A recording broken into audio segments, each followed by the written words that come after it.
Assalamualaikum warahmatullahi wabarakatuh. Alhamdulillah rabbil atiyah. Wassalatu wassalamu ala khairil bariyah Sayyidina Muhammad ibn Abdillah wa ala alihi wa sahbihi wa mawalah wa la hawla wa la quwata illa billah. Sa'imin, sa'imat yang mulia, di depan saya ini wajah-wajah penduduk surga semua ini, insyaallah. Ya, wajah-wajah di dunia bersama orang-orang baik, nanti di akhirat insyaallah bersama Rasulullah di surganya. Amin ya rabbal alamin. Yang aminnya kencang, saya doakan asetnya makin banyak. Amin ya rabbal alamin. Mudah-mudahan BSI selalu tumbuh berkembang untuk umat, untuk kejayaan negeri. Amin ya rabbal alamin. Tema kita pada hari ini adalah batin bahagia kalau Allah ridho. Batin itu akan bahagia kalau Allah ridho. Teman-teman, di saat Allah menceritakan tentang kesempurnaan manusia, itu Allah bersumpah dengan 3 nabi yang viral, yaitu Nabi Isa alaihissalam, Nabi Musa alaihissalam, dan Nabi Muhammad SAW. Dalam ayat yang luar biasa, dan saya yakin semua kita mungkin hafal, dan mungkin ini adalah ayat yang favorit selain pencinta Inna Atayna di dalam Ramadan ini. Apa ayatnya? Bismillahirrahmanirrahim. Wattini wazzaituni wa turi sinina wa hadzal baladil amin. Wattini wazzaitun, dengan buah tin dan buah zaitun. Wa turi sinin, dengan bukit Tursina. Wa hadzal baladil amin, dengan tanah Makkah. Para ulama tafsir menjelaskan wattini wazzaitun itu Nabi Isa. Wa turi sinin, bukit Tursina, itu Nabi Musa. Wa hadzal baladil amin, itu negara yang aman, yaitu Ka'bah, Makkah, itu adalah Sayyidina Muhammad sallallahu alaihi wasallam. Apa yang Allah katakan setelah bersumpah dengan 3 nabi yang luar biasa ini? Laqad khalaqnal insana fi ahsani taqwim. Sungguh kami ciptakan manusia itu dalam bentuk yang sebaik-baiknya, dalam bentuk yang sangat-sangat luar biasa. Nah, sebelum masuk ke sini, saya ingin menyampaikan ini dulu. Bapak Ibu sekalian yang saya muliakan, saking sempurnanya manusia itu diberikan 3 keutamaan oleh Tuhan. Yang pertama, kesempurnaan manusia itu yang pertama adalah dia mengenal Tuhannya sejak dalam kandungan. Sehingga kita mengetahui ada sebuah istilah yang mungkin pernah kita mendengar yang disebut dengan perjanjian primordial, yaitu perjanjian seorang hamba dengan Allah dalam rahim ibunya. Itu salah satu kesempurnaan manusia. Sehingga dengan begitu manusia punya tempat bersandar, dia punya tempat mengadu, dia punya tempat untuk meminta. Dia tidak mengandalkan dirinya sendiri, tapi ada zat di luar dirinya yang diandalkannya. Itulah kita sebut dengan kemampuan imani. Kemampuan imani ini Bapak Ibu sekalian, itu adalah potensi yang memang Allah berikan kepada setiap yang dilahirkan. Nabi mengatakan, kullu mauludin yuladu al-fitrah. Setiap yang lahir, dilahirkan dalam keadaan fitrah.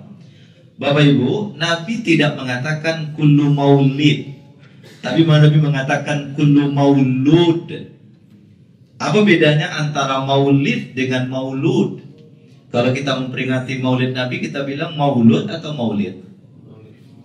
Kadang-kadang kita bisa bilang maulid, kadang-kadang kita bisa bilang maulud.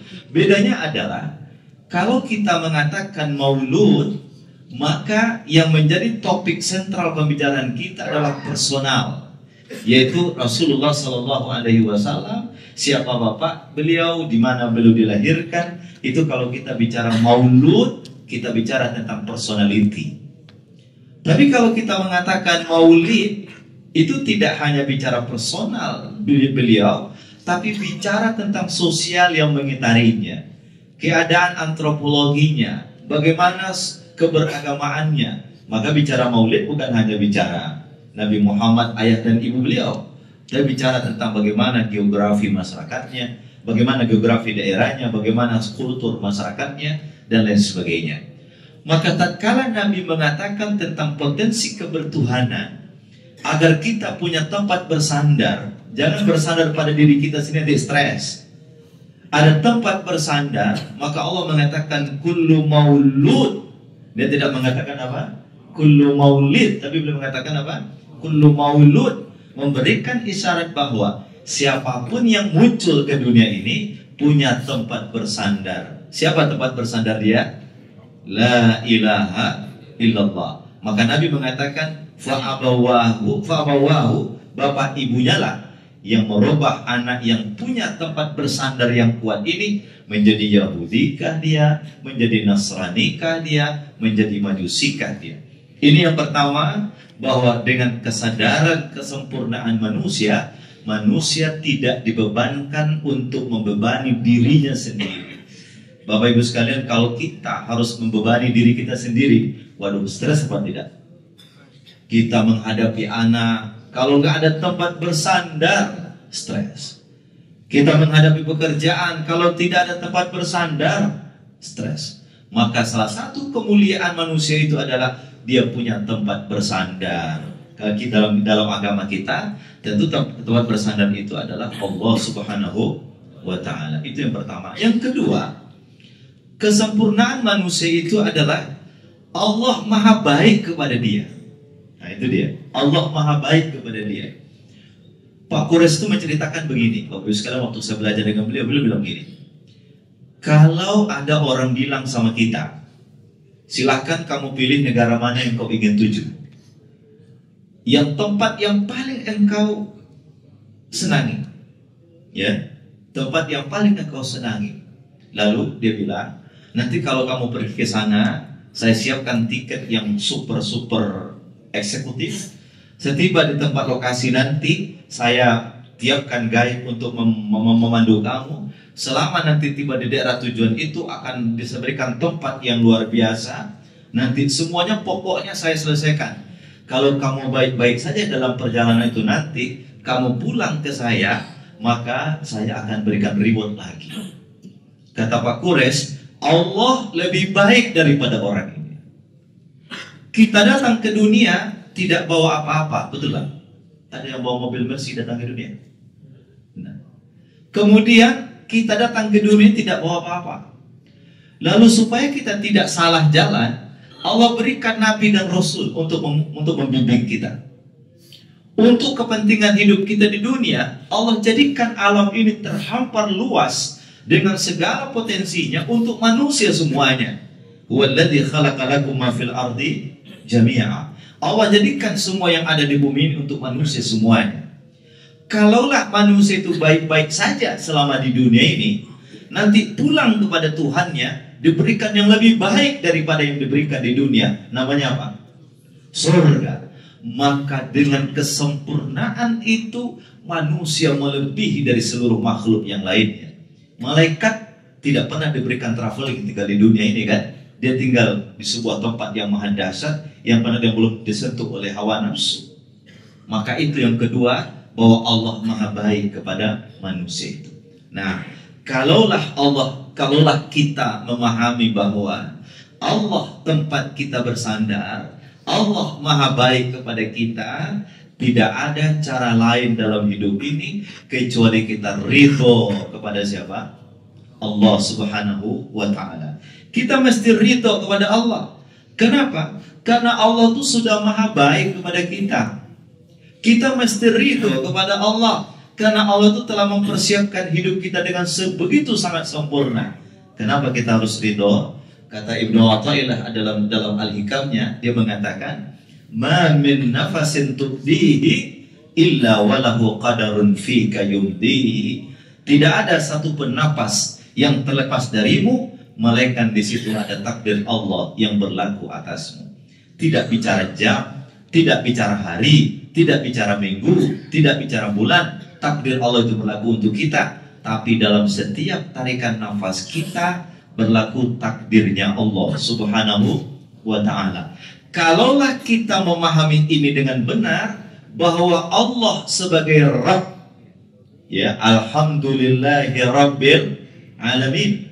Dalam kajian-kajian teman-teman di filsafat itu beda antara Allah dan Tuhan. Tuhan belum tentu Allah, tapi Allah pasti Tuhan. Alhamdulillahi rabbil alamin, segala puji bagi Allah. Siapa Allah itu? Rabbil alamin, Tuhan segala alam. Kata Rabb dalam ilmu tafsir itu maknanya 3. Dialah yang menciptakan, dialah yang mengatur, dialah yang memiliki. Kita tidak mampu mencipta, kita tidak mampu mengatur, dan kita tak punya apa-apa. Jelas Pak? Makanya ada sebuah ungkapan yang luar biasa. Kita lahir di dunia tidak bawa apa-apa, lalu diberikan apa-apa, dan kita mati tidak membawa apa-apa. Di akhirat nanti ditanya atas segala apa-apa itu. Bisa jadi status WA siang ini, ya. Kita datang tidak bawa apa-apa, lalu diberikan apa-apa, begitu mati tidak membawa apa-apa itu, nanti di akhirat ditanya atas segala apa-apa itu. Makanya kita harus memahami Allah sebagai pengatur. Bapak Ibu bekerja di sini, ini sudah Allah desain. Saya di Kementerian Agama sudah Allah desain. Setiap kita rezekinya sudah Allah tentukan. Kenapa? Dalam setiap tarikan nafas kita, maka di situ berlakunya takdirnya Allah Subhanahu wa ta'ala. Sehingga Bapak Ibu sekalian yang saya muliakan, kenapa tatkala Nabi Yuna Muhammad sallallahu alaihi wasallam, kalau disebutkan nama Muhammad maka bersalawatlah kepada beliau. Allahumma salli ala Muhammad.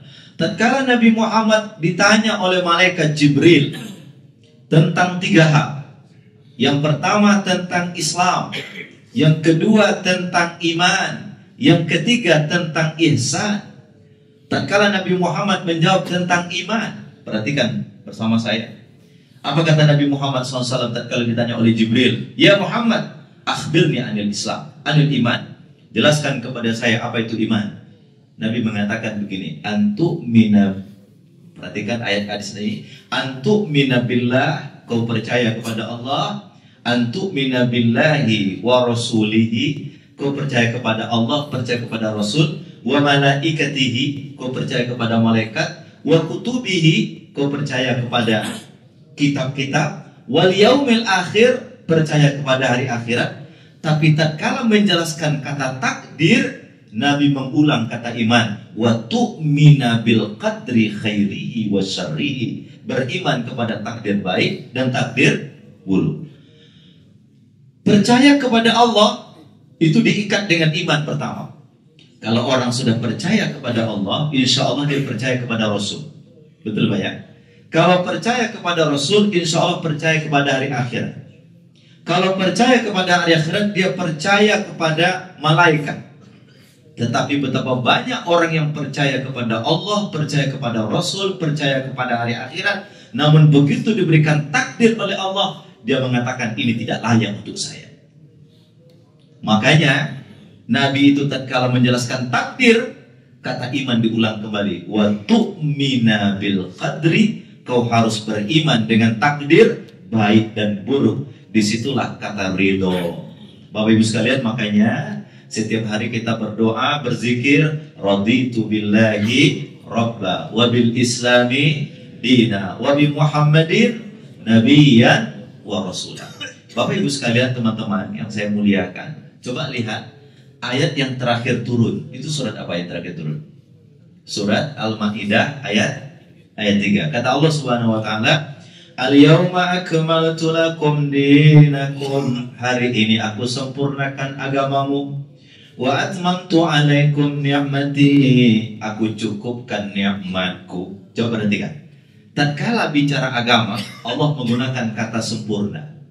Tapi tatkala bicara nikmat, Allah gunakan kata cukup. Kenapa beda kira-kira Pak? Agama itu sempurna. Begitu Nabi Muhammad selesai, agama sempurna. Tidak perlu lagi ditambah, tidak perlu lagi dikurangi. Tapi tatkala bicara nikmat, Allah tidak ada bicara kata sempurna, tapi Allah bicara kata cukup. Kenapa? Sehebat apapun nikmat yang ada pada diri kita, pasti ada celah kurangnya. Jelas Pak? Ya kan? Ada istri baik, mertua baik, tetangga tidak baik. Ya kan? Ada istri baik, anak baik, keluarga hebat, semua bagus, tapi rezeki kurang. Ya, ada bapak sukses, istri sukses, kaya raya, anak sakit. Maka oleh karena itu, persoalan rezeki tidak disebut kata sempurna, tapi persoalan rezeki Allah sebut kata apa? Cukup. Insya Allah yang Allah bagikan kepada kita, insya Allah apa? Cukup. Insya Allah yang Allah bagikan kepada kita, insya Allah cukup. Jadi kalau ada orang gajinya tinggi tapi masih korupsi, itu kenapa kira-kira itu? Mau rasa tidak cukup. Sudah sekian miliar gaji setiap tahun, tapi masih nyolong mau negara. Nauzubillah. Ya saudari kemana-mana ya Pak, kita kajian sekarang. Nah, inilah Allah Subhanahu wa taala mengatakan dalam surat Hud, kata Allah, "Inni tawakkaltu 'ala Allahi rabbi wa rabbikum." Sesungguhnya saya tawakal kepada Allah. Siapa Allah itu? Rabbi, Tuhan saya. Ingat tadi katakan Allah itu pasti Tuhan, tapi Tuhan belum tentu Allah. Coba Allah ulang kali berbanyak kali tetap Allah. Allah, Allah, Allah, Allah, Allah, Allah, Allah. Tapi Tuhan, Tuhan, Tuhan, Tuhan, Tuhan. Tuh bisa jadi orang Tuhannya adalah hantu, ya kan? Inni tawakkaltu 'ala Allahi rabbi wa rabbikum. Saya tawakal kepada Allah Tuhanku dan Tuhanmu semua. Ingat ayatnya itu luar biasa Pak. Ma min dabbatin illa huwa akhidun binasiyatiha. Tidak ada satupun makhluk yang melata di muka bumi ini kecuali Allah lah yang memegang ubun-ubunnya. Artinya apa? Semua diatur oleh siapa? Oleh Allah Subhanahu wa ta'ala. Makanya Bapak Ibu sekalian, kita ini dianjurkan kalau bisa setiap hari itu baca Sayyidul Istighfar 3 kali di waktu pagi, 3 kali di waktu sore. Sudah hafal doa Sayyidul Istighfar? Doanya, Allahumma anta rabbi la ilaha illa anta khalaqtani wa ana abduka wa ana ala ahdika wa wa'dika mastata'tu a'udzubika min syarri ma sana'tu abu'u laka bi ni'matika alayya wa abu'u bi dzambi faghfirli fa innahu la yaghfiru dzunuba illa anta. Itu Sayyidul Istighfar adalah bentuk pengakuan Allahumma anta rabbi, engkaulah Tuhanku ya Allah. La ilaha illa anta, tidak ada Tuhan yang berhak aku sembah kecuali Engkau ya Allah. Seluruh apa yang ada pada diriku semua nikmat darimu ya Allah. Inna rabbi ala siratim mustaqim. Sesungguhnya Tuhanku di atas jalan yang lurus. Pastikan ayatnya.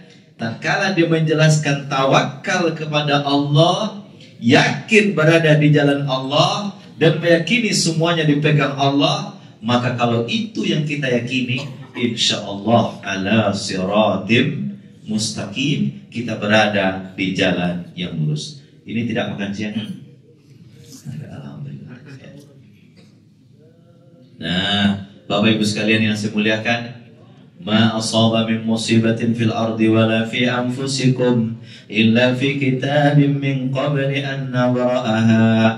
Tidak ada satupun yang menimpa di muka bumi ini kecuali telah Allah tulis. Allah tulis di mana? Di Lauh Mahfuz. Sebelum itu Allah wujudkan. Inna dzalika 'ala Allahi yasir. Bagi Allah mudah untuk membolak-balikkan keadaan. Qulillahumma malikal mulk tu'til mulka man tasha' wa tanzi'ul mulka mimman tasha' wa tu'izzu man tasha' wa tudhillu man tasha' biyadikal khair innaka 'ala kulli syai'in qadir. Inilah yang kemudian meyakinkan kita, ridho kita. Kalau Allah ridho kepada kita, insya Allah kita berada dalam ketenangan batin kita. Ini saya harus percepat, waktu saya sampai jam 1 berapa tadi? 1:10 ya. Ada pertanyaan juga nanti. Nah, Bapak Ibu sekalian yang saya muliakan, ini yang harus kita pahami baik-baik. Tidak ada satupun di muka bumi ini yang sia-sia. Allah mengatakan dalam Quran, inna fi khalqis samawati wal ardi wa ikhtilafil laili wan nahari la ayatin li ulil albab alladzina yazkuruna Allaha qiyaman wa qu'udan wa 'ala junubihim wa yatafakkaruna fi khalqis samawati wal ard rabbana ma khalaqta hadza batila subhanak. Yang saya harus garis bawahi adalah kata subhana itu. Bapak Ibu, kalau kita membaca kata subhana di dalam Al-Quran, salah satu maknanya adalah bahwa apa yang sedang Allah bicarakan dalam runtutan ayat itu, dia ingin mengatakan bahwa tidak ada satupun yang bisa melakukan itu kecuali hanya dia satu-satunya. Ya Pak, itu kalau Allah menggunakan kata apa? Subhana. Dulu waktu Nabi Muhammad waktu Nabi Muhammad pergi Isra dan Mi'raj dari Mekah ke Yerusalem, naik ke langit ke-7, itu mustahil atau enggak mustahil, Pak?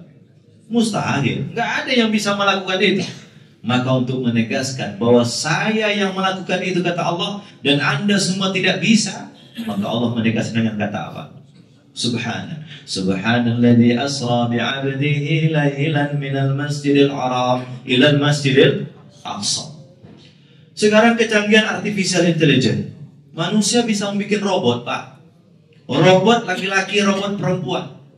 Bahkan sekarang orang-orang kaya di negara-negara maju nggak mau nikah dengan wanita, Pak. Karena kalau nikah dengan perempuan banyak masalahnya. Dia nikah dengan robot wanita. Robot wanita ini lebih soleha daripada wanita soleha. Kenapa? Karena diinstal kecerdasan buatan di dalam dirinya, bahwa nanti jam sekian dia harus mengambilkan sepatu suaminya, jam sekian dia harus melakukan ini, dan tak pernah membantah, ya kan?